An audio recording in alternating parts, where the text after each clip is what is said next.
Okay, some good news. I think some traction in the market, at least trading in the positive, bucking the trend of the last 3.5 weeks. That is true.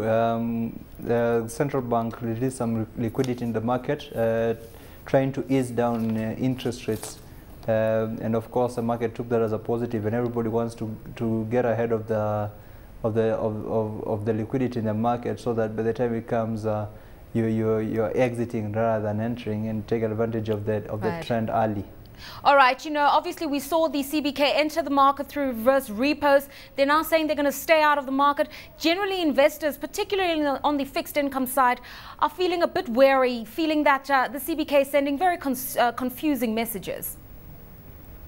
Well, it's just a matter of understanding where the CBK is coming from.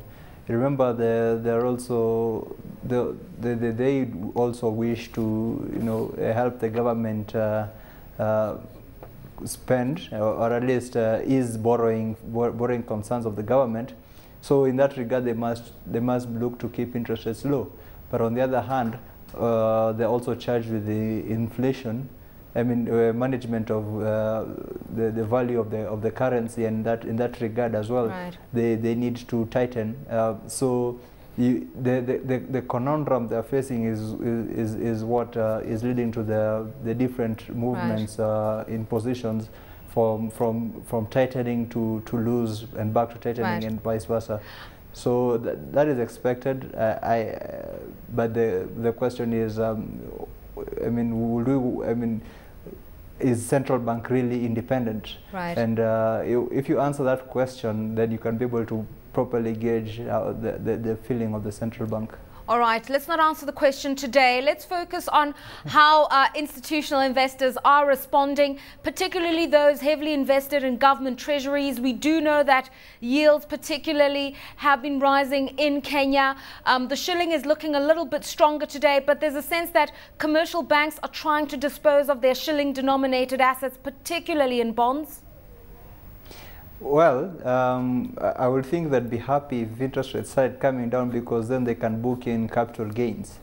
But even I would be concerned about holding shilling-denominated loan assets, because with the loss of value in the shilling, I mean, right now it feels like 90 is a mean trading level for the shilling, when just the other day it was at 80. So that is a bit distressing for investors, and especially foreign investors, because then they book losses on the depreciation of the shilling-backed assets. So anybody would want to have a monetary policy that sustains the value of the earnings, and if they can sustain the value by holding, right, say dollar-based assets or other foreign currency-based assets, then I think they wouldn't think, right, twice about moving if they thought that the shilling was going to depreciate, right, any further. What would be a good investment strategy for institutional investors, particularly banks? We're told that they're going to try to dispose of their investments in treasuries. We're also told that in order to increase on their loan books, they're going to start providing investment products for the equities market. At least there's that kind of talk. Well, they have been reluctant so far, because that means that the cheap source of deposits that may come to an end, because once you start offering higher yielding assets, then you deny yourself deposits. That's what they've been faced, the challenge they've been faced with. But as the capital market strengthens, you expect them to more and more move towards investment products that yield higher returns, and therefore perhaps earn them fees rather than earn them, right, rather than be a source of funds. I mean, obviously, news this week, the two IPOs, British American investment company, and we also know TransCentury, and it seems as though the hype has really waned for TransCentury. But what's the feeling on Britec? First of all, TransCentury was not an IPO. Yes. It was a listing. Yes. So it's already trading. Yes. Prices have come down, and largely because, in my opinion, I thought the PEs were too high. You talk about something north of 30 times earnings, when the rest of the market you'll struggle to get anything above 20 times earnings, even 15 times earnings. So we thought that might come in line with the rest of the market.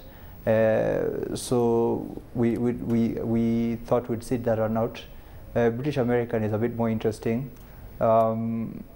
In terms of price to book value, it looks good, about 1.3 times against all other trading insurance companies, including the ones trading on OTC.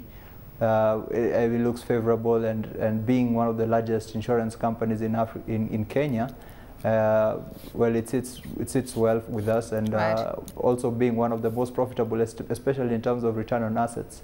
For us, we think it offers good prospects for the future.